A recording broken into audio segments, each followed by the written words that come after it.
Hi, everybody. We're back with the Capricorn full moon. This is going to be a kind of an on-the-fly report again. Still looking for an apartment, and that is genuinely preoccupying. And so I really don't have a whole lot of time aside from my appointments with clients and the basic things that I have to do every day.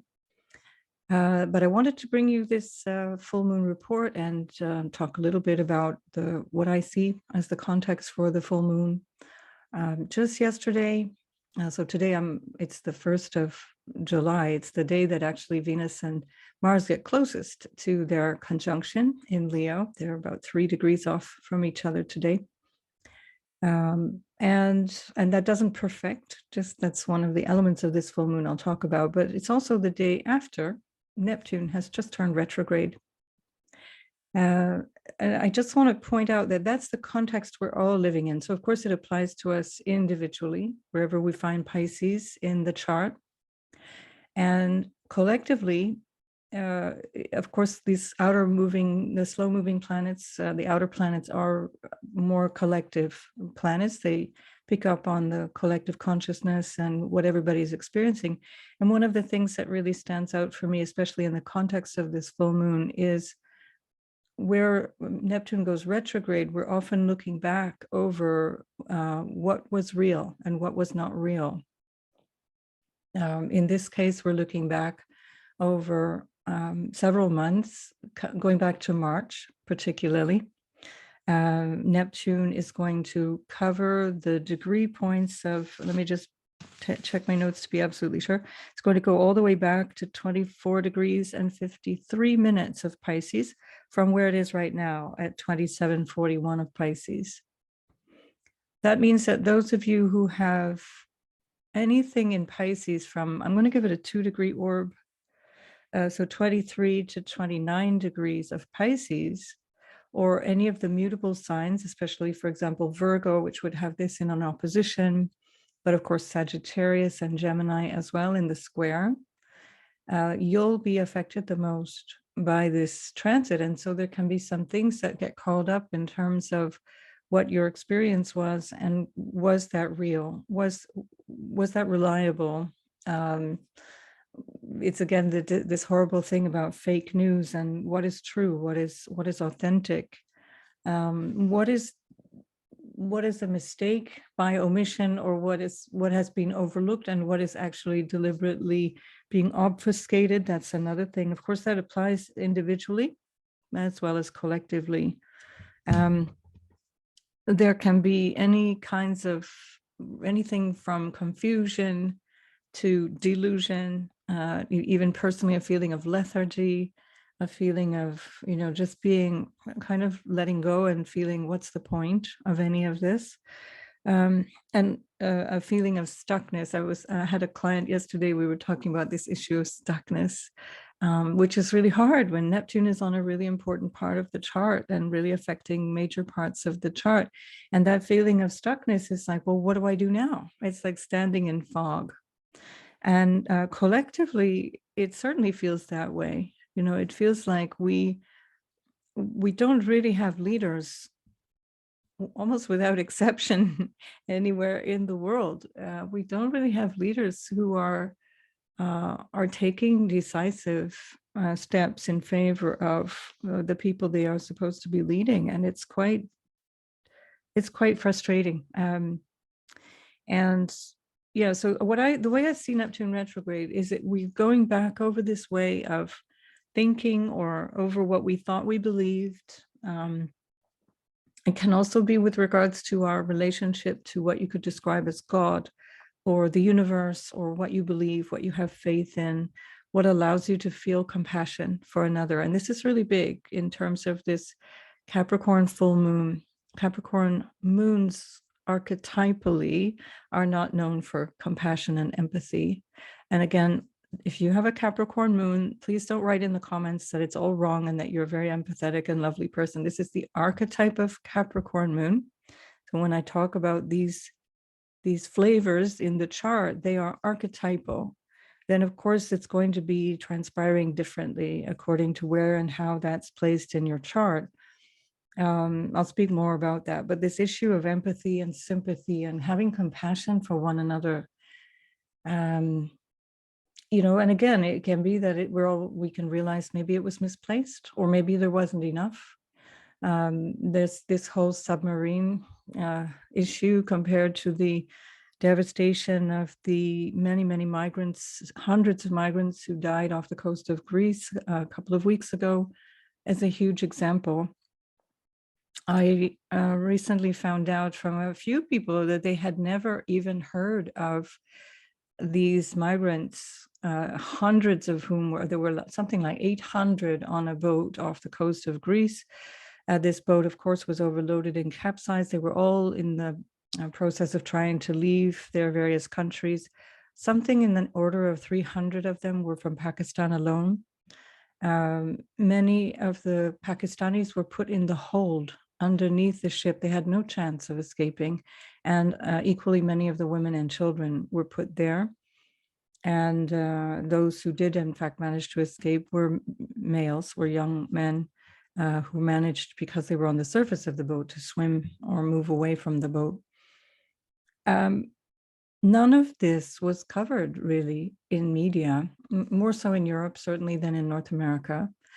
But there was an absolutely sickening amount of coverage of this little submersible, this kind of vanity project of a submarine filled with billionaires, basically, and 5 men who chose, against warnings of potential death, chose to go down to observe the Titanic. And it's quite an interesting reflection on our society right now, and especially at this Capricorn full moon, this who is valuable, what is valuable, who is worthy of our compassion,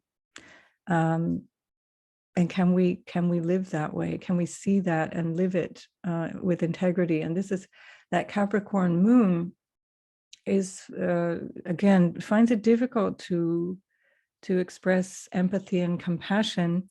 It can be very misanthropic, not really liking people, even, or mistrusting of people, being suspicious, and being the typical sort of energy behind that is that there's a lot of ambition and drive and self-interest and self-control and self-will, and not a whole lot of emotionality. That's in the domain of Cancer across the way. And so there can even be this kind of defensiveness and an almost like a repugnance in that kind of misanthropic way of just not liking people, not liking humanity at all. And that's that very Saturnian energy of being very pragmatic and cold and rational, driven. And so it's hard in that context for a person with Capricorn moon to just be happy and just kind of find an ease of happiness that is not somehow transactional or based on some outer event. That grouchy energy is there in the Capricorn moon. And that Neptune, now retrograde, offers us an opportunity to re-examine our relationship to, right at the time of this full moon, to explore where we are selective in our empathy, where we're selective in our capacity to care. And I know there's certainly an overwhelm in terms of this countless horrible things going on in the world. And it can be overwhelming. And yet we can't separate ourselves out from what happens to everyone else. And so this, disaster that involves hundreds of people, mostly people of color from very poor countries or countries that have been ravaged by wars, most of which have been influenced, at least covertly, by Western powers. They don't merit the news or any kind of curiosity about their family and their suffering, but somehow rich people do. And the coverage was just fascinating. It was morbidly fascinating how much of it was literally shoved down our throats from every headline. I wasn't seeking it out. It's just literally inescapable. Cancer, of course, the opposite energy where we have, because of course a full moon is the opposite between the opposition between the moon and the sun, and this one happening on the 3rd of July, by the way. Sorry, I'm getting ahead of myself.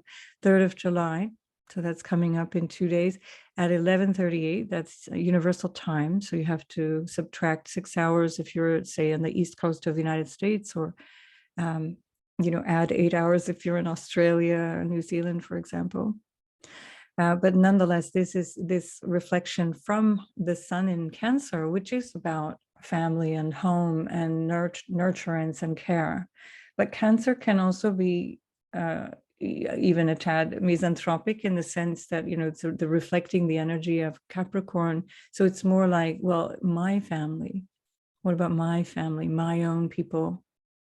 And so it's, again, it can, when it's not expressed well, it can be an expression of selfish interest and not a genuine expression of empathy, which would be that expression of Neptune in its highest order.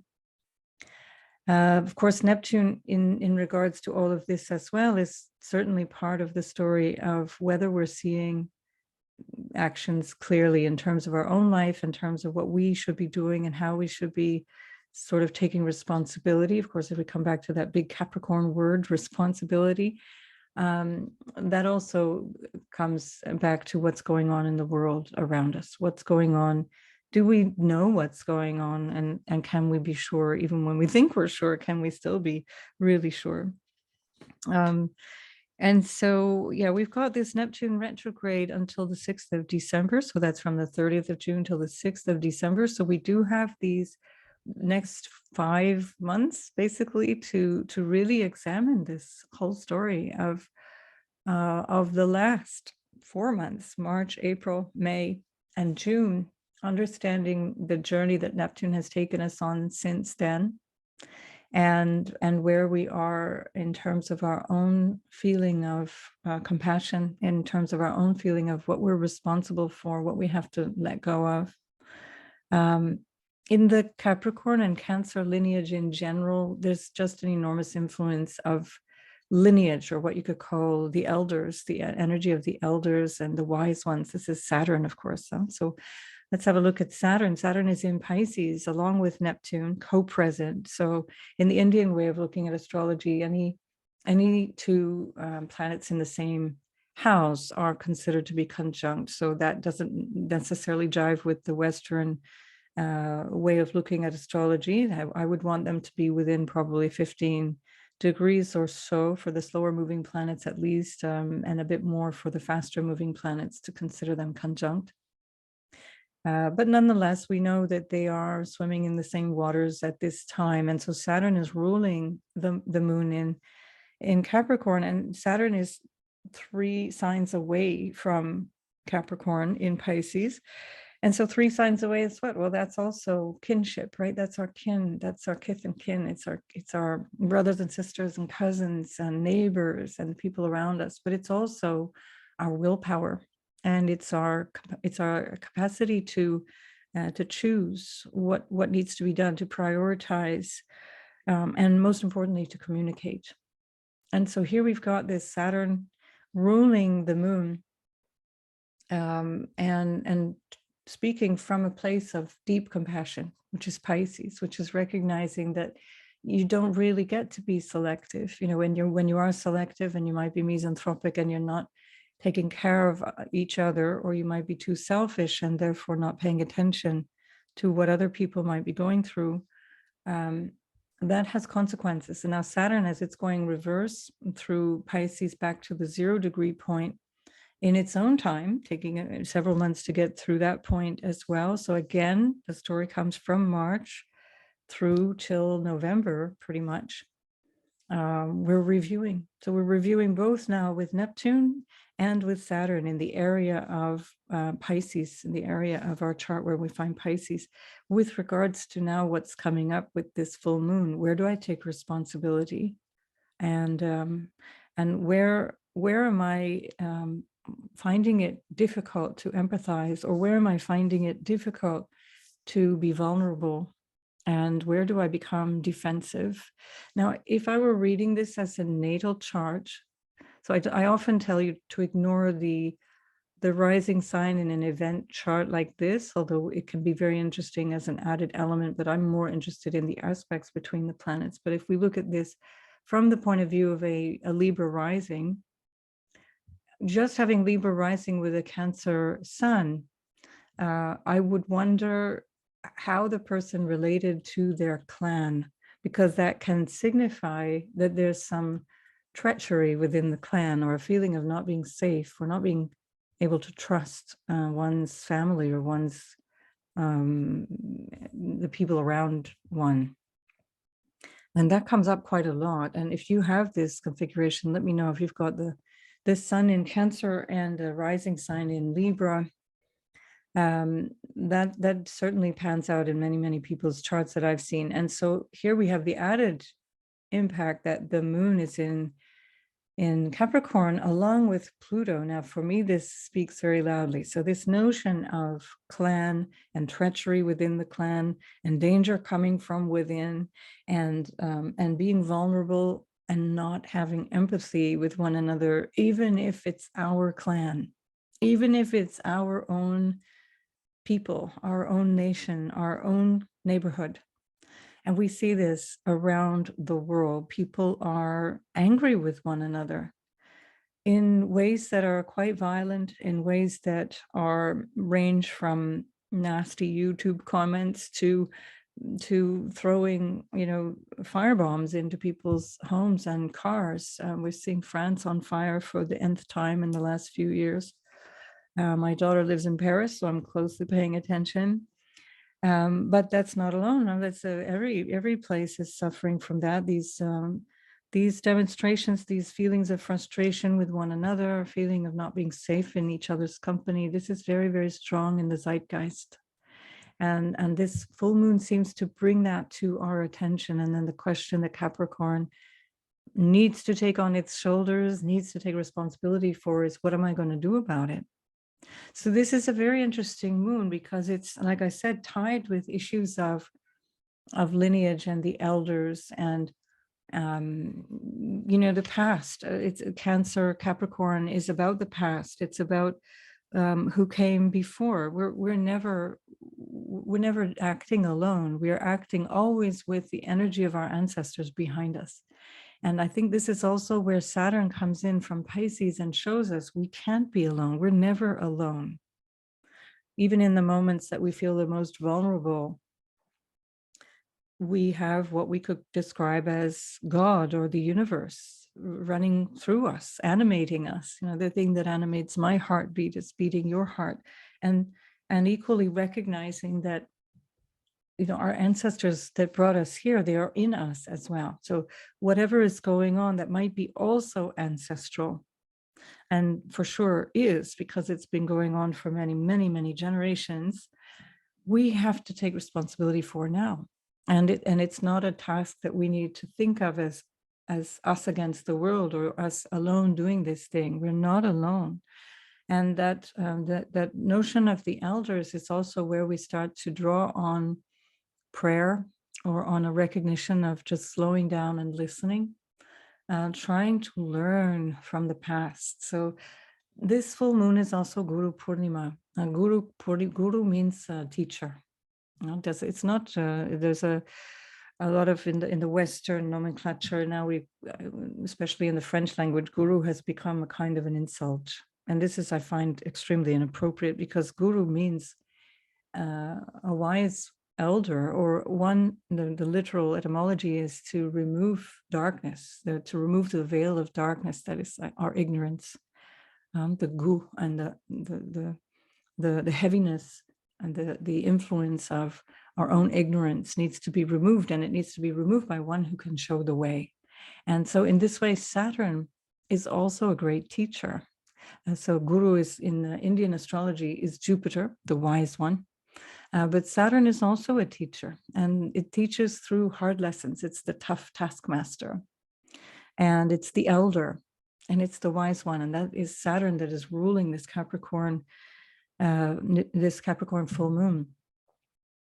And it's also ruling Pluto once again, as it's continuing for another 20 years, well in Aquarius, but Pluto is in Capricorn once again, Saturn ruling that. Again, with the same message, is what are we going to do about this? This Pluto in Capricorn is it's one of the reasons we've got such a conflict amongst our relatives and amongst each other.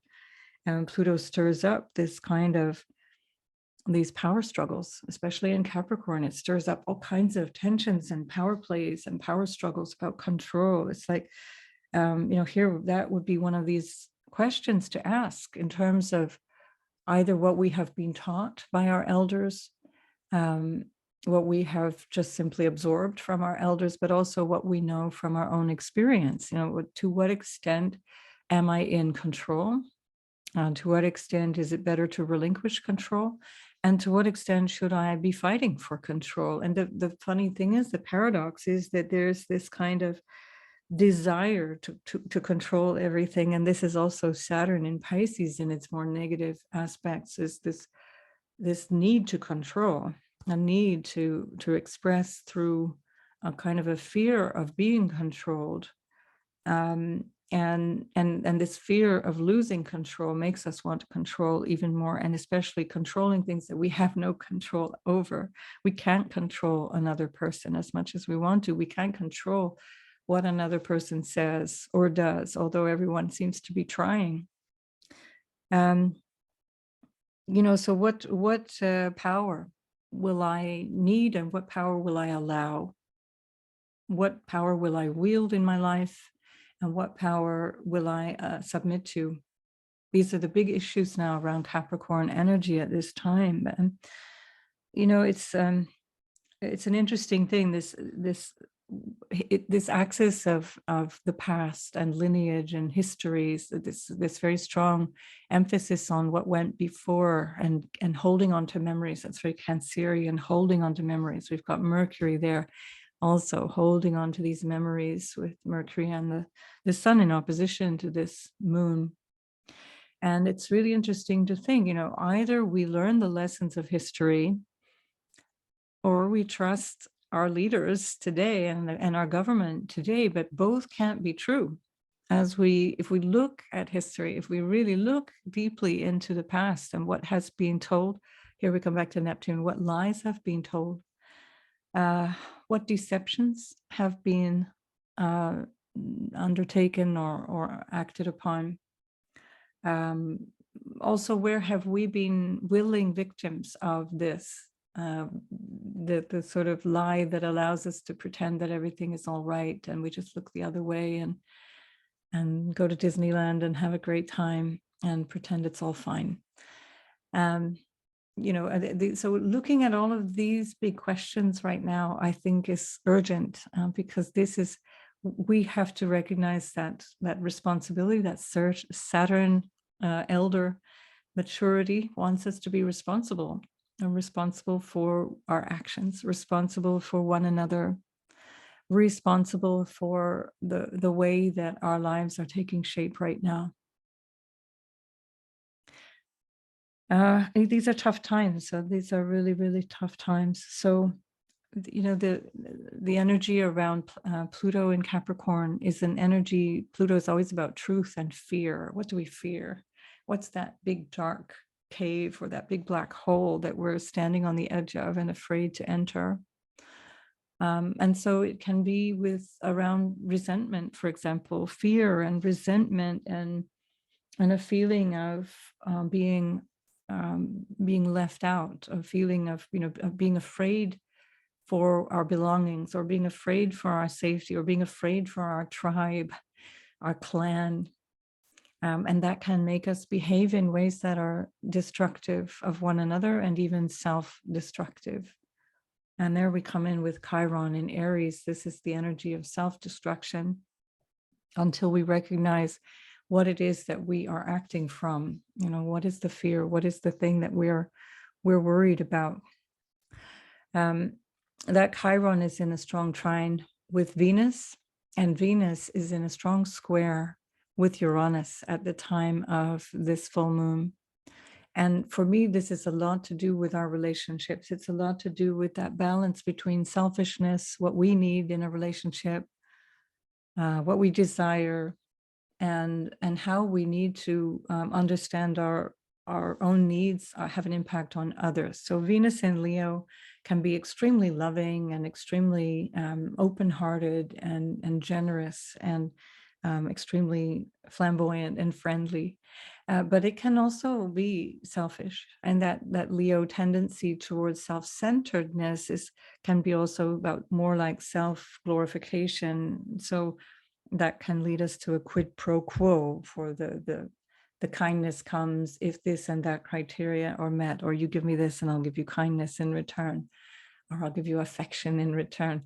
And so this is something that's the pitfall, right? That's something that we need to be careful of. With Venus and Mars there's a great deal of passion. There's a great deal of energy, and that's magnified by this square with Uranus, which is unpredictable and volatile.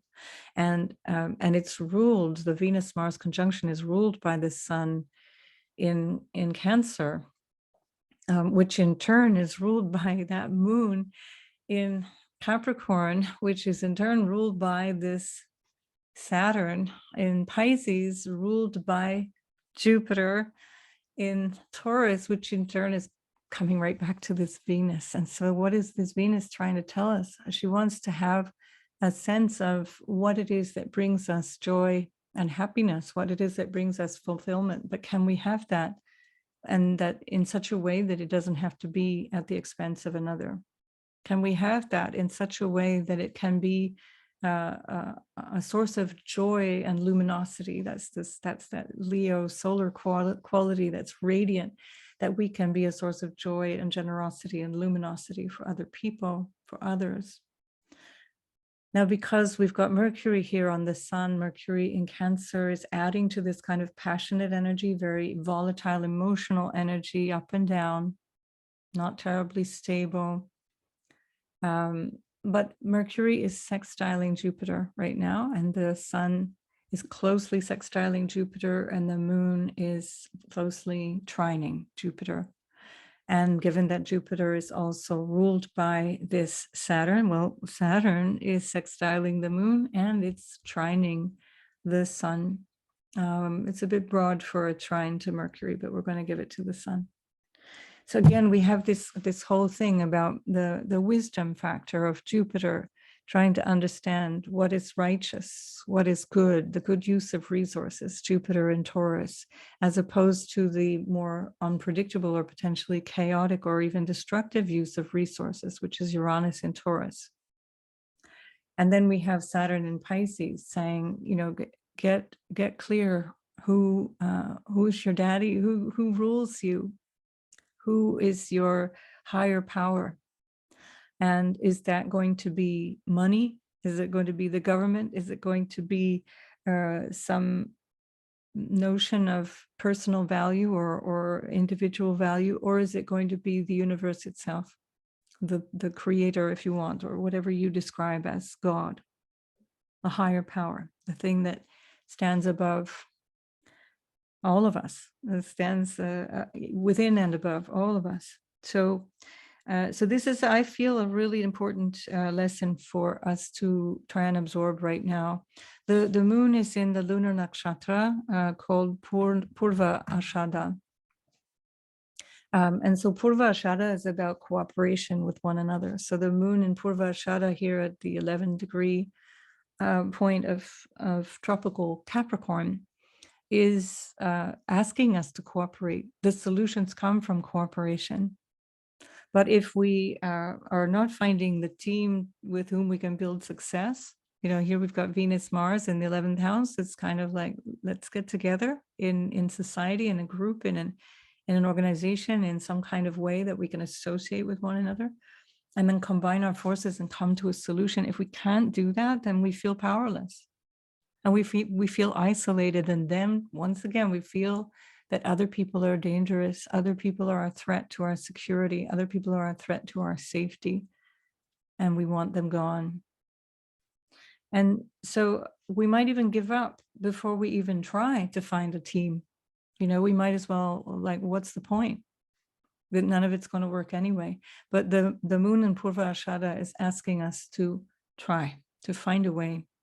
Find a way. This is where Pluto coming back into Capricorn, where the moon will meet up, by the way, with that Pluto in Capricorn on the 4th of July, in conjunction with the Pluto of the United States. It's going to come and say, come on, there's a way we can do this differently. We have to. We have to find a way to recognize where true power lies, and where we cooperate, and where we can put down our sense of enmity amongst one another, whether it's within the tribe or within the family or within the community. When we put all of that energy away, we can build something, and we can create something that is much more sustainable, much more empowering. And so really here we're at this quite crucial time, I feel, where we have a responsibility to one another. Pluto is squaring the nodes at this point. On the 17th of July, Pluto's square continues, but this time with all 3 points being in cardinal signs. So now Pluto is squaring the south node in Scorpio at 1 degree, and the north node is still in Taurus at 1 degree. But that square becomes exact in July as the nodes move back into 29 of Aries and Libra. I'll speak more about that in another video, but I really feel that speaks strongly to this moment where we're looking at who can we rely on. Do we rely on ourselves, on our government, on our leaders? Aries is about self-sufficiency and about pioneering and about taking on some new task or starting something new. And Libra is about justice and about working in harmony. And it's not like you, with the South Node energy, you're moving away from something and letting it go. You're moving towards the North Node with the South Node knowledge. You're building from the South Node towards the North Node. They're inseparable. They work as a pair. So we also have this question here still with Pluto in Capricorn, and then the North Node in Taurus and the South Node in Scorpio. We might have issues also around guilt and shame. Guilt is a big Capricorn word, responsibility, guilt, and shame. And then shame can also be a word that we can find in Scorpionic energy as well. Issues around what might be hidden and what might be taboo, what might be considered to be secretive, things that we don't want other people to know, compared to the more open and obvious and tangible elements of the Taurus North Node, which is where we find our values, where we find what guides us away from that more hidden quality that might be dragging us down. Not to say that Scorpio is all bad things, it's just to say that it's the hidden things, and that's the part of the archetype. And so I really do feel like we're now at a moment where we can start to wrap up this understanding of what are the values that we still hold on to, what are we still carrying with us. Now we still have that one last eclipse that's going to be in the Scorpio Taurus axis. That's going to be the 28th of October in Taurus, 5 degrees of Taurus. That's going to recall the May eclipse quite strongly, but also I think the 20th of April eclipse quite strongly. We'll speak more about that later, but just to say that we're wrapping up the nodal axis, moving now into Aries and Libra at this time in this lunar cycle, the next 2 weeks, from the full moon in Capricorn. And so the new moon in Cancer is going to be exactly on the same day as the nodal shift. And so that's a really big double message of newness. We're on the precipice of something new, but to get there, we need to look back into the history. We need to look backwards and say, what has worked, what hasn't worked? What do we believe? What do we trust? What do we know? And really try to understand from that point on what it is that that we can learn. What can we learn from our elders? What can we learn from those teachers, those gurus Now, this is at this Guru Purnima, we can recognize that the Guru is, in the Indian tradition, it's not just another person. It's also our parents. And this is, of course, the axis of Cancer-Capricorn. The parents are considered to be the first Guru. But fundamentally, the Guru is within us as well. So the notion of Guru is it's like your heart. It's the guidance coming from your own heart. That if you're connected to quiet, in a space of listening, in a space of receptivity, and you recognize that you're not alone, that you recognize that you are a participant in this whole big theater, you know what to do. You know what is the right thing and what is the wrong thing to do. And that is the guidance of the Guru within. Listen to each other. This is another aspect of Guru, recognizing that anyone, any event, any situation can be your Guru, can be your teacher, and honoring that. And you know, there's this expression, this old saying, which is that when the student is ready, the Guru appears, the teacher appears. And it's not like all of a sudden some random individual shows up and then you're somehow blessed to receive this guidance. It's that when you are humble enough and when you are able to receive the teaching, you will receive it and you will hear it from all kinds of different directions. It's not necessarily coming from a separate individual. It's coming from perhaps your neighbor who you've been living next door to for 15 years, and then all of a sudden says something to you and you hear it and you know it and you learn from it. That's your Guru. That's the Guru appearing when you're ready. It's hearing something in a random conversation or on the news or on some program that seems completely unrelated to the topic, and you hear something and you learn from it. That's the Guru showing up.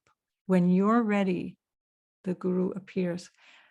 But that requires humility. We require humility. This is one of the positive qualities of Saturn. It's one of the very positive qualities of Capricorn and Aquarius, both run and influenced by Saturn. And that humility is necessary to be able to cooperate, which brings me back to the Purvashada Nakshatra, which is that we can find a solution together, but we have to be humble. We have to be humble. Right. I think that's all I want to say for now about the moon. I'll just see if I've covered the bits and pieces of the transactions coming on. Oh, just to mention that because we're not in this cycle, because our calendar, Gregorian calendar, doesn't align with the astrological calendar, we didn't have a new moon in Capricorn, where normally we get one sort of 2 weeks before, and then we'll get the full moon. So now we have the Capricorn full moon and followed by the Cancer new moon. So the previous Capricorn new moon was on the 23rd of December, 2022. And that was at 1 degree, right in the first degree of Capricorn. So you can go back to the holiday period of the end of 2022 and see what started from that point on in the area of Capricorn, wherever that is for you, and recognize that this is somehow showing you an aspect of that. It's showing up something from that time. Let's have a look then, just really briefly, at what's going on for each individual sign. I don't have any special slides for you this time. I'm just going to go really fast through. Don't freak out about this being out of order. Last time I did this out of order and everybody just had a meltdown in the comments section. It's timestamped. Look for the timestamps. There's a whole section underneath every video which has extra information about the video. And you just have to look there. If it's not corresponding to what YouTube has shown for whatever reason, that's the first time ever that happened, it will be shown in the timestamps. So look for it there. So I'm going to start simply because we have Libra on the ascendant. I'm going to start here for Libra, sun, moon, or rising. We're looking at the moon coming into your 4th house of home and family. So this is quite literal for you. This everything that I've just said in the introduction, very important for you. There is definitely something changing that you're becoming aware of in the area of your family, of what you need to feel secure and happy, what brings you peace and happiness. Some big transformation, perhaps since June, as Pluto has just moved back into that point in the chart, going back over some territory that you may have already explored up until March of this year. And so it's bringing with it a kind of a check-in, a new message. And you've got Saturn ruling this moon from your 6th house of everyday life. So whatever's going on here and your awareness of home, family, what makes you feel comfortable, what makes you feel safe, what you need to feel secure, even in a tangible way, like literally, where's my home? What does that feel like? Do I need a new home? That's coming from Saturn in the 6th. Now that can have consequences on your health, for example, if there's any health issue that will impact that 4th house. And it can also be your everyday life. And so there's some need for you to re-examine your work, your day-to-day work, your day-to-day schedule, how you take care of your health. This can have something to do with employees, for example, or people who work for you, let's say staff, whether that be at work or at home. And this can be pets as well. So you might be finding that your pet is requiring more attention, or you decide to get a new pet because now with the moon in the 4th, you're having a realization around what you want at home for your own happiness. Get a dog, get a cat, get a goldfish. And so this is definitely connecting in your day-to-day experience. Now, your ruler Venus is in the 11th house of your future hopes and dreams and your social life and your friends. She's alongside Mars, which is pulling in a lot of energy and enthusiasm there already for several weeks now. And you've got Venus there until the 8th of October, which is pretty nice because that's also a money house for you. And so Libra, I think this could be a really interesting time in terms of work as well, because the sun, which is of course opposing the moon, is also highlighting something in your work life with Mercury there that's got a lot of your energy being taken up by what you do, your social status perhaps, or perhaps actually the career. And then, of course, there's some healing that might be underway with Chiron in the 7th, which is going to be added to as we get the North Node moving into the 7th house of relationships. So you're changing very soon. You can expect that to be a much more powerful and obvious transformation as the South Node moves through your 1st house. We'll talk about that in another video. You do have quite a lot going on in terms of relationships with others. You've got Jupiter in your 8th. And that's for another year until May. So it looks like you could have some real support from people. You've got Venus in the 11th and Mercury and the Sun in the 10th and Jupiter in the 8th house. It looks like it's bringing you some support from other people, maybe money from other people or from new clients, for example. So whatever that is, it's highlighting something that is going to affect your home, family, and overall well-being. So good luck with all of that, Libra, and I'll see you in the next video. So Scorpio, you've got another couple of weeks of the South Node in your sign as this full moon takes place in your 3rd house. And so there's quite a lot of transformation in terms of how you're thinking, your neighbors, your communication, your initial, the environment around you, your kind of neighborhood or your cousins and siblings around you. But this has a lot to do with your goals as well. The 3rd house is about your goals and the things that you know you need to sort out and achieve. That's why Scorpios can be quite driven, because they've got Capricorn in the 3rd house. It's quite good. That's what gives you that feeling of being able to persist and stick with it, because Capricorn is pushing you through that 3rd house of willpower and drive and goals. So you have a couple of weeks here where you can really understand something, give it one last good push, and realize what it is that needs to change, or how it is that you might need to change before things back off a little bit when the nodes go into the 6th house, changing your everyday life, and the 12th house where you're letting go perhaps of some bad habits or ways of looking at things that haven't been helpful up until now. Saturn is in your 5th, so that can feel like a constraint around just having fun and enjoying life, or it feels like there might be more demands or pressures around children, or around your whatever activities you do just for fun. It might also make you more serious in that regard, so that can be quite good. It might take you to a degree of more interest in what you're doing, getting serious about a hobby, getting serious about a sport, so you can make that worth something for you. Chiron in the house of health is still asking you to take care of your health and make sure that your everyday life is also not part of the bigger overall health picture that might cause you some problems down the line, if not now. And you have this wonderful Jupiter in the 7th house, which is pulling in a lot of energy for relationships at the same time that the ruler of Taurus is in your 10th house, which is quite helpful. This could be around work, for example, or around higher ups that are giving you a lot of benefit, giving you a lot of support.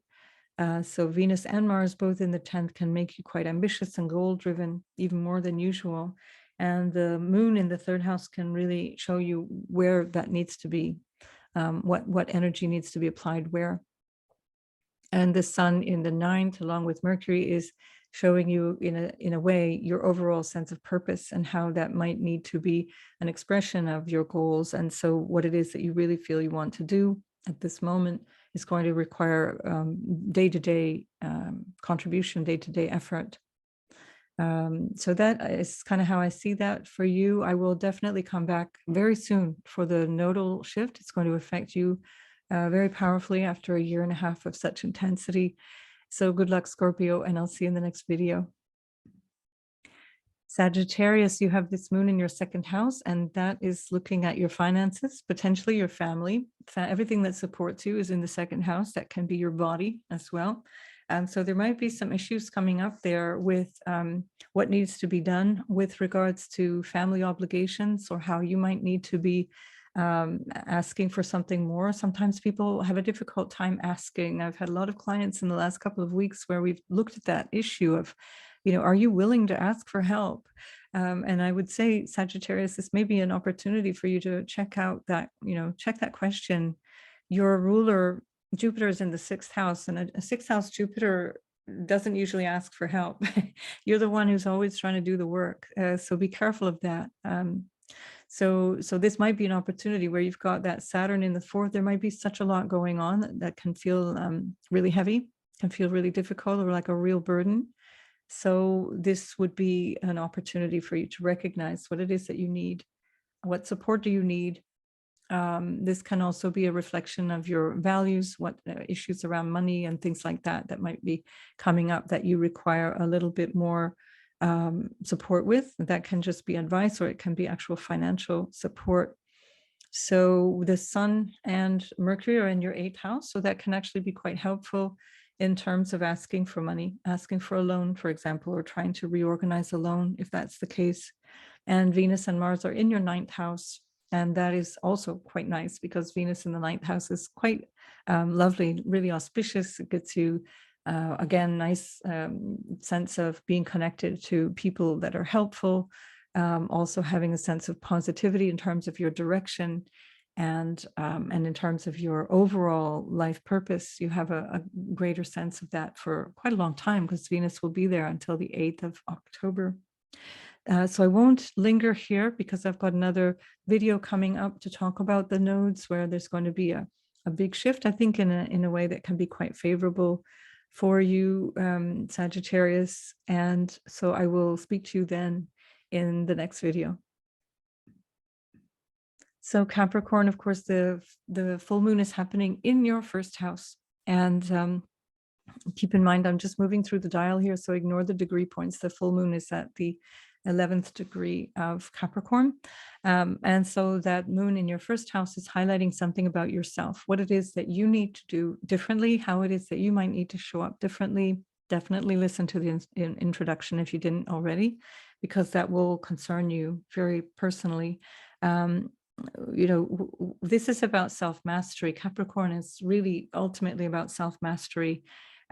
which is not anywhere near perfection. It's not about that. It's about understanding yourself and what you're capable of. It's about taking responsibility. And you can do that naturally, but it can come from a place of guilt, or it can come from a place of obligation, where with Capricorn in a more evolved sense, you can just recognize that you have the capacity to take responsibility. You have the skills and the capacity to lead in some way. And your ruler, Saturn, is in the third house right now. So this is very much to do with your everyday life, in terms of your surroundings, in terms of your goals as well. Maybe there's a feeling of restriction or limitation there. This might also be about siblings or things in their lives that are the lives of all those people that are difficult, that you're recognizing now. That doesn't necessarily mean your life is difficult, but just by extension, you're recognizing that. And so you might find that your responsibilities are now being pulled towards that third house area. That can also be around recognizing how you might need to communicate differently, how you might need to speak up or speak out, or speak, full stop. Maybe you're one of those strong silent type of Capricorns and you're not really good at communicating. And so with that Saturn there, your ruler in the third house, this is a good opportunity for quite some time, another 2.5 years, to resolve that, especially at this time. You're recognizing what that is. What do I need to do?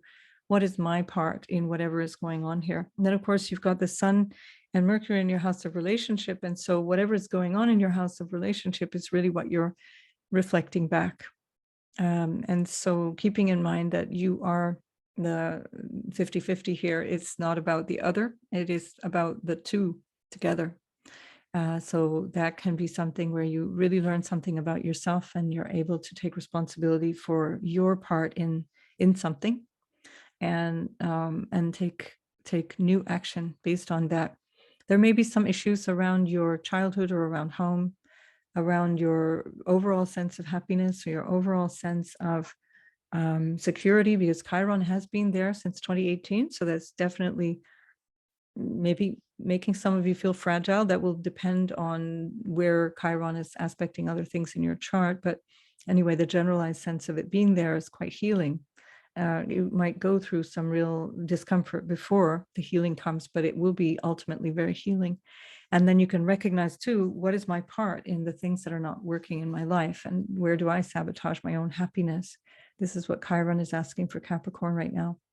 And then Jupiter in your fifth is quite nice because it brings you a lot of positivity. So there's a lot of enthusiasm and joy that can come also from your children, or just coming from things that you enjoy doing, that can come from a new love, new relationship. This could be also what that Sun in the seventh is suggesting. There's something new or fresh in relationship, whether it's a new relationship or something new within relationship already there. And then we've got, of course, the Venus and Mars in your eighth house, and that's quite good for relationship energy. Can be a bit mitigated by the Mars in the eighth, which is not always very helpful for cooperation, very passionate, can be very good for intimacy, expressing that intimacy, if that's something that can actually spice up a relationship or bring out some more courage in terms of breaking down the barriers to intimacy that Capricorn can sometimes have. So I'll leave it at that for this one, Capricorn, and I will come back with another video about the changing nodes very soon. So now we have Aquarius, and Aquarius, you're having this full moon in the 12th house. So this is the place that is the most hidden aspect of the chart. It's either hidden because it's in our own unconscious and in our own past. It's our ancestors, for example, the people that we maybe never met. But it's also hidden in the sense of things that are far away. It could be from distant lands, people from abroad, people from other places. And of course, it's hidden from public view, not necessarily hidden from your view. So whatever is being illuminated here, maybe your own secret things that are going on that you're aware of, but people around you have not been aware of. But this is very illuminating in terms of your overall mental state, how you've been doing psychologically, for example, things that are that need to change behind the scenes, things that you might want to do in terms of retreating or coming towards yourself and in a way that is healing and nourishing. And especially because Saturn, your ruler, is also ruling this moon. And so that Saturn in the second house can have you checking in on what you need in terms of resources. That might be financial, but it can also be resources coming from your diet, the kind of food you take in, the people around you, your family. There might be something that you're recognizing now needs to change in that regard. Chiron in the third house may have had you struggling in terms of either your siblings and neighbors or neighborhood, or in terms of your thinking process, where you may have been anxious or worried about something, or maybe have had some concerns around your early childhood, or things coming up that are kind of churning in the background. That's been since 2018, and it will only really be strongly felt if your other planets are being touched upon by degree at the moment with this Chiron. But it's worth keeping in mind that you're at the same time going through quite a big process of questioning, because Pluto keeps going back and forth now between your 12th house and your first house. So it's a very big personal evolution for Aquarius in general. And then that Chiron adds to it in terms of what is the early foundation of my life, and what do I think, and how do I think, and is that helpful? How do I communicate? And then the fourth house, you get quite a lot of support because you've got Jupiter there. And the energy of Jupiter in the fourth house is quite supportive. It brings you a lot of a feeling of abundance, a feeling of added security, where there has been quite a lot of insecurity because you've had Uranus there since 2018. And so this is kind of a balancer right now for you, and something that you can really take advantage of for a long time, because this Jupiter is there until May 2024. And then the sun, which is opposing this moon, is in your sixth house. And so whatever you're realizing there in terms of the hidden aspects of what you need, maybe in terms of your unconscious process or mental process, or in terms of even being exhausted, for example, it's a reflection of what's going on in your day-to-day life. And that can have something to do with your work, for example, or your health, or your day-to-day habits and obligations. And so this can be something to really explore at the time of this full moon. So while Pluto is going back and forth between the 12th and the first house, you make these really profound changes in terms of how you show up in a way that is going to help you with whatever's going on here in the 12th house. You have some real support coming from friends and very close relationships in your seventh house, with Venus and Mars going through there. So that has also been renovating relationships. Venus helps you with that until the 8th of October. So that's really, really nice.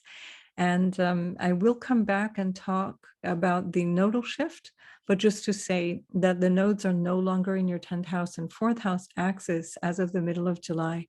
And so that takes quite a lot of the pressure off.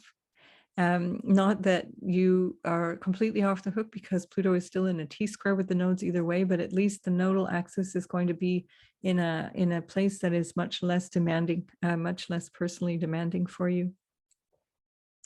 Right. And so Pisces, this is happening in your 11th house. This is highlighting groups and friends and associations and what it is that you hope for in the future. You're recognizing the things that you want and how you might need to go about getting them, because Capricorn is always with reference to what action do I need to take. You're not going to be sitting around and wishing for things to land in your lap.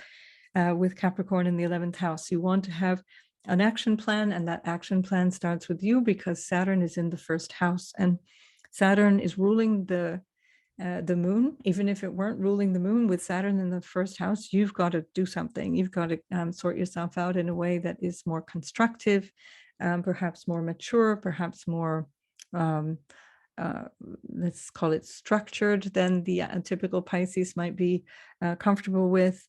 And this is something that's with you for 2.5 years. So it's not just now at this moon, but this moon is showing you now something. And I think this is an interesting opportunity for you to really pay attention, because it can help you make the next 2.5 years even easier if you start from this point on taking really seriously, how do I achieve those goals that I want to achieve over the next little while? Well, I have to come back to this Saturn influence and try and figure out what is real, what is not real. Neptune has been clouding your everything since 2011, and that might have you vacillating between confusion and not knowing for sure what you should be doing, but also feeling at times very weak and powerless to fight against whatever might be going on in life. And you might find a great spiritual relief, or you might find some real deep creativity at this time, but it may have been through quite a challenging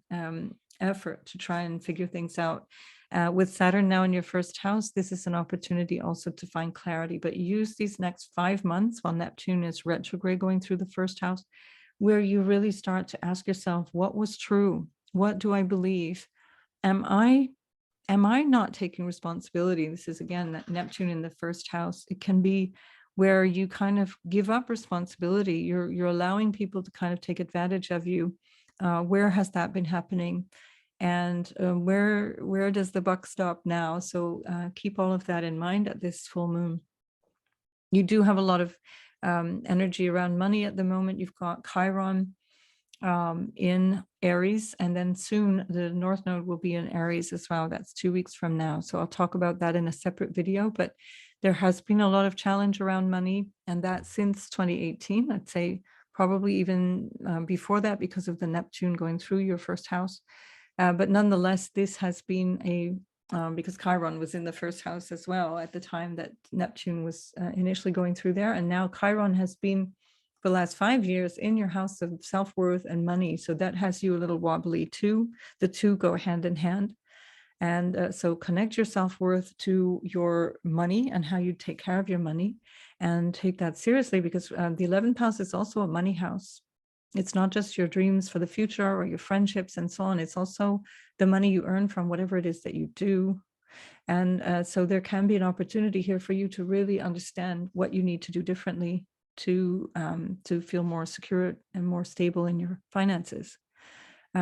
Jupiter's in the third. This is really good for opening up into commercial or other ways of organizing yourself, day-to-day life, neighbors, your neighborhood, and so on. So there's a lot of activity. It's a very busy year for you up until May next year. And with Uranus there, that has been evolving and changing quite dramatically also since the spring of 2018. So I think this could be another factor in what's going on here. How do I communicate? How do I operate on in terms of my thinking, in terms of my organization around my day-to-day connections with people? Because that Jupiter, of course, is your ruler. And then we also have the Sun and Mercury in the 5th house, which is showing you where your own creativity, where your own sense of joy and creativity can actually be part of the solution to what it is that you want to see in the 11th house. Now, this can also be, it's the house of love, it's the house of children. So there might be something new and interesting coming up in that area of your life. That would be lovely if so. And Mercury, which is with the Sun, is actually ruling your 7th house of relationship. And so that's entirely possible that there is something brewing in terms of a relationship. And you can then plan accordingly, and in terms of what it is that you want to see in the future and how you are going to participate in that, how you take responsibility in that. Venus is in your house of everyday work, along with Mars. A lot of energy and enthusiasm around work, around your day-to-day life, perhaps also around health and health-related issues. And Mars will very soon, on the 10th of July, move into your 7th house. And that can be where there may be some challenges in relationship, or there can be some extra energy in relationship. That can be a good thing, but it can be a bit combative. We'll talk about that more when we look at the Cancer new moon, because that will still be a factor then. But do take advantage of Venus in the 6th, because that can be really great for feeling optimistic about your everyday experience. So good luck with all that, Pisces. I'll see you in the next video. Aries, this is happening in your 10th house. So something here about career is being highlighted back to you, and you're understanding something that needs to change with regards to your responsibility, or how it is that you might see yourself in career, how others might see you in career, because the moon in the 10th is often how people see you, how the public sees you, or how your colleagues might see you. And so no shirking. It's not the time to shirk. And so you're, because you've had this long period of time with Chiron in the first house, you're probably getting clear where you might have been your own worst enemy, for example, or where you might have been holding yourself back through issues around self-esteem. But equally, there might be something that is coming in that's new in terms of this way of seeing yourself, as within 2 weeks, you're going to have the nodes moving into your first and seventh house. I'll speak more about that in another video, but in the meantime, you've had some wonderful support with Jupiter in the second house. So certainly lots to do with money, lots to do with family, especially at this time, as you've got the Sun and Mercury in the fourth house, reflecting on that moon. Maybe there's an issue here around having to work hard. So Jupiter in the second house can spend as much as it can earn. And especially since Uranus has been there, that your earnings may not have been very stable. Doesn't mean that you can't be successful, but it does mean that there can be a tendency towards extravagance that may not be helpful in the long run. But the North Node going through there in the last year and a half probably showed you that already. And so here we have this potential for support with the family, and then a lot of energy around the family in the fourth house. And if it's not family, if that's not the vibe that you have, it's going to be with regards to what it is that you need in terms of your happiness, in terms of your feeling of security, in terms of what it is that you need to just keep going day to day. And so you also will have the support of Venus and Mars in the fifth house of fun and love affairs and children. And that is quite dynamic. It's in a trine to you, so it feels very optimistic and very energetic, energizing. Just keeping in mind that Pluto is squaring the nodes, and that soon will impact you very strongly. So there is going to be a very big change going on in your house of status and career, how you show up in the world, and affecting you and your relationships within the next couple of weeks and for the year and a half following that. This is going to be perhaps what this full moon is showing you already right now, how to show up for that. Good luck with all of that, Aries. I'll see you in the next video. Taurus. So we have this moon in your ninth house, and the moon in the ninth house is quite lovely in terms of finding a path forward, finding a sense of purpose, trying to see a bigger picture through a new understanding, a new philosophy of life. There can be something to do with the father, because the ninth house also is the father. And there might be something around your father, or that you're becoming aware of in terms of the energy of father or father figure, authority, etc., and how you are either using that or not. And that can, if you come back to the introduction, that might be something that interests you, because it's that dynamic between, you know, who's got authority over me, like who's your daddy. And then we have this Sun and Mercury in the third house, and that is very connected to your everyday life and what it is that you need in your surroundings and your neighborhood, your siblings and your cousins and so on, that is supporting you or not in your day-to-day life. And that is taking you to this place of what is the meaning of all of it. And so this is like the foundation of it, and then the moon is reflecting back, well, what does it all mean, and is it something worthy of pursuit? So Pluto has definitely been showing you that for the last 15 years, and it's going back and forth between that place and your career. So whatever this is in the ninth house is going to be informing what happens in your career. So I think you should find some interesting answers in terms of what it is that you're here for, what it is that you find really important, that you want to bring out into the world. And especially so because the ruler of that moon is in the house of your future and your hopes and wishes and connections with society, connections with groups of people and friends and so on. And while Saturn is there, that's changing all of it. For 2.5 years, you're going to have quite a lot of emphasis on who's in my life and who do I want in my life. And taking that seriously. So people will move on, other people will come in, and it will be a much more up-to-date version of all of that will align you with your goals as well. And then of course you have not only Jupiter, but also the North Node in your first house. And now the North Node has been there for 1.5 years. It's not new, but it's just about to leave. And so this is going to take some of this pressure off, this feeling of having to show up so differently in your life.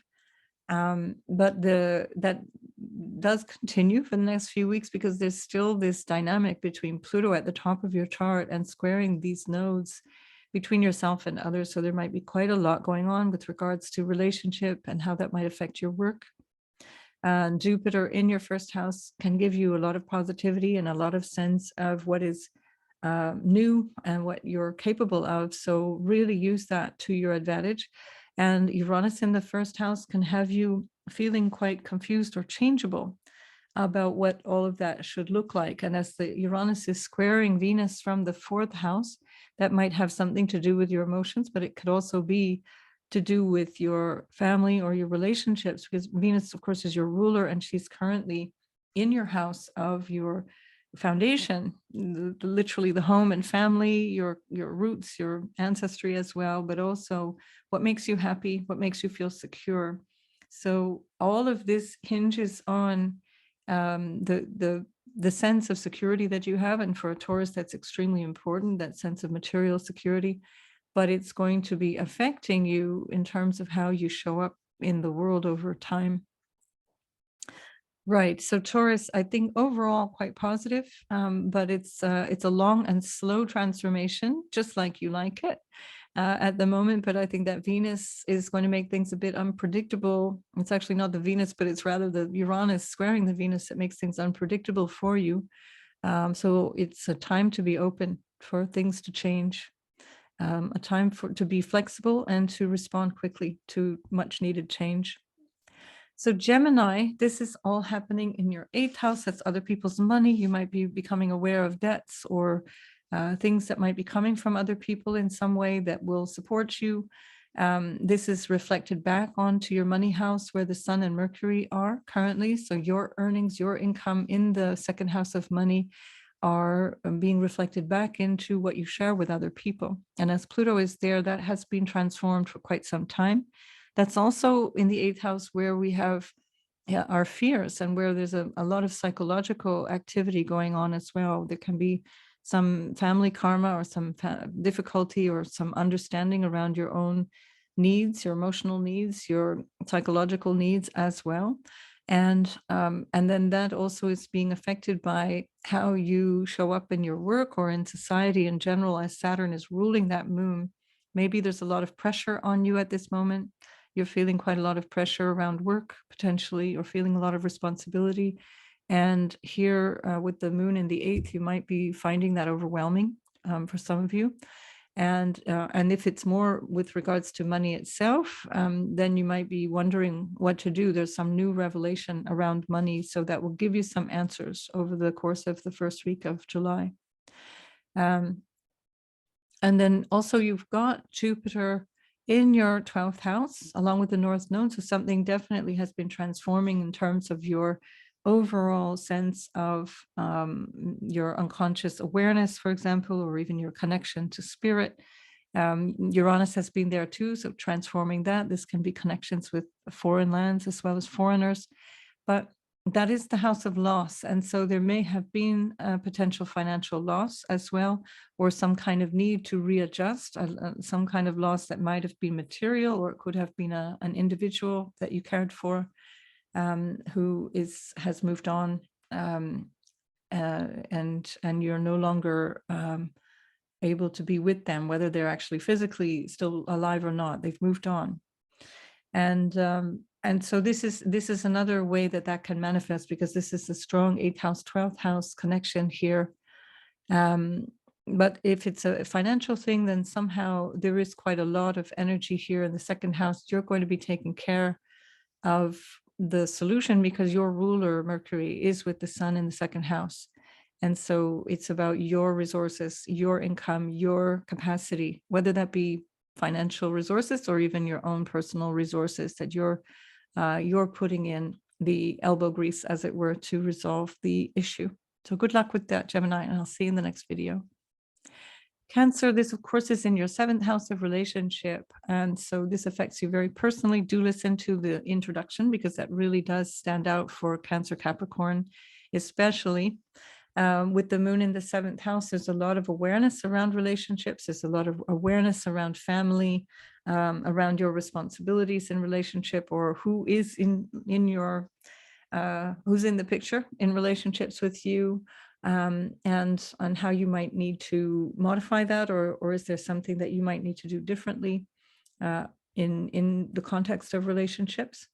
And of course, Mercury is also showing the role that you might be playing. It's bringing something to your awareness in terms of how you are in relationships, and showing you the outcome, for example. Of course, you're ruled by that moon in Capricorn. And so it reflects right back to you what you need to understand at the time of this full moon. That's always the case for Cancer.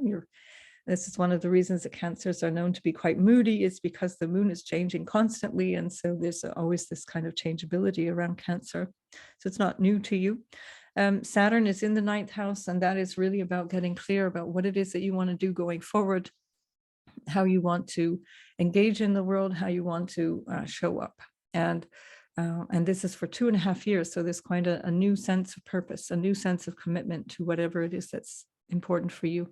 This is coming at the same time as Chiron has been asking you to heal any shyness or inadequacy in that regard in the 10th house of career and how you show up. And equally, you've got Jupiter in the 11th house of support and hopes for the future, support coming from other people, friends in high places. The last 1.5 years, you've been changing your sense of your goals and what it is that you want to do and who you want to do it with in terms of your associations. Certainly, Uranus has been changing that too for the last 5 years. But this is, I think, very, very benefic because this is a money house for Cancers. And so it's the 2nd house from the 10th house that brings in the money from the career you have. And also Venus is in your 2nd house. So money is really on your mind at this time. Venus in the 2nd can be very good for new income. Mars there has been giving you a lot of ambition and drive around cultivating new sources of income, for example, or new ways of managing money. And so that Venus in the 2nd can have you really finding some good fortune in that regard, but be careful, that can also have you being a wee bit extravagant. So just be careful of that. I will be coming back to talk about the nodes, which are moving into your 10th and 4th house axis, but that will be in the next video. So we'll leave it at that for now, and good luck, Cancer. And so Leo, we've got this moon happening in your 6th house of everyday health and work and your routines, obligations. And this is one of the reasons that Leo is one of those upstanding archetypes in the zodiac, because you've got Capricorn on the 6th house, and everybody thinks, oh my goodness, they're so reliable, those Leos. They can really be counted on. This is what gives Leo its integrity. And so then you get to see now what's going on, what shows up in my everyday life, what's the thing that's being revealed at the time of this full moon, and the sun is in the 12th with Mercury there. And so there might be a new awareness of how you participate in your experience of what goes on behind the scenes. That could be that you become aware of how your emotional or psychological needs are showing up in terms of the work obligations that you have. This can also be an awareness of where you might be not doing things that are in your best interest. And so that shows up as some issue that you need to resolve or take care of, take responsibility for in the 6th house. Venus, however, is in your 1st house, and that's all the way through till the 8th of October. Venus and Mars have been there together. Mars will leave on the 10th of July, and that brings you some really good fortune. That's really, really uplifting, very, very happy energy for you. Which is nice because Saturn, which is ruling this moon, is in the 8th house, and that's not an easy transit. So let's be honest, it's difficult because it can have you feeling emotionally cut off, or it can have you feel like you are really being thrown back on your own devices, that you don't really have a whole lot of support coming from other people. But you do actually, because you've got Jupiter in the 10th. So don't forget that for the next year, at the very least, Jupiter, who is ruling that Saturn, is actually there in your 10th house. So you do have support from high places. don't forget that. Call on that support. So Leo is another one of those signs that has a hard time asking for support because Capricorn is ruling the 6th house. So you feel like you just have to get on with it, but you don't. So ask for support. I'll be back in another video to talk about the nodal change. And so I'll leave it at that for now, Leo. Good luck with everything. And Virgo, we have this happening in your 5th house. This is quite nice because it highlights the potential for love affairs or for some new creative input showing up. There's some new notion of what it is that you want to bring joy and fun into your life.